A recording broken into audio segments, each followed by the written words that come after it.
పొగాకు రైతుల పరామర్శ పేరుతో జగన్ రౌడీ రాజకీయం చేస్తున్నారని చంద్రబాబు అన్నారు.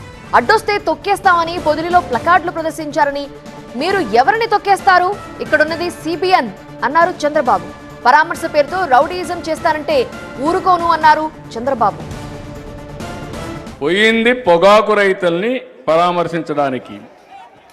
నేను అప్పటికే 12,000 రూపాయలు బర్లీ టొబాకో ఉంటే అధికార యంత్రాంగం నష్టం వస్తుందంటే ఒకటే చెప్పాను, నష్టలాభాలు కాదు, నా రైతుని నేను ఆదుకోవాలి, ఎంతైనా భరిస్తానని 12,000 రూపాయలకు కొనమన్నాను. ఏం చేయాలో తర్వాత ఆలోచించుకుంటా. నష్టం వస్తే భరిస్తా, కొంతవరకు రికవరీ చేయగలిగి చేస్తాం, అవసరమైతే క్రాప్ ప్యాటర్న్ పెంచాలంటే మార్చాలంటే మార్చుకుంటామని చెప్పాను.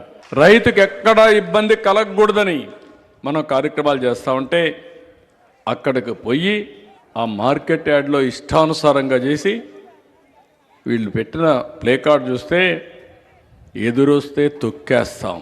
ఎవరిని తొక్కేస్తారు? ఎవరు వస్తున్నారు మీకు ఎదురు అంటే?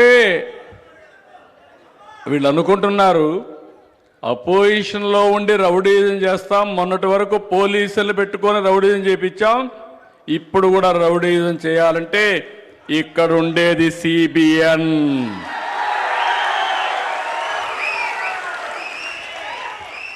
మీరెళ్ళండి, పరామర్శించండి, ఇష్యూ చెప్పండి, నాకు శక్తి ఉంటే ఆ సమస్య పరిష్కారం చేస్తా, ప్రజలకు సమాధానం చెప్తా, కన్విన్స్ చేసుకుంటా.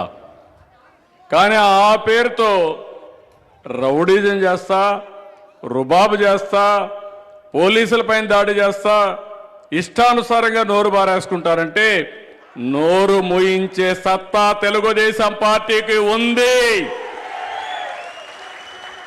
నేను డెమోక్రటిక్గా పోతాను, బలహీనత కాదు, మీరు గుర్తుపెట్టుకోవాలి.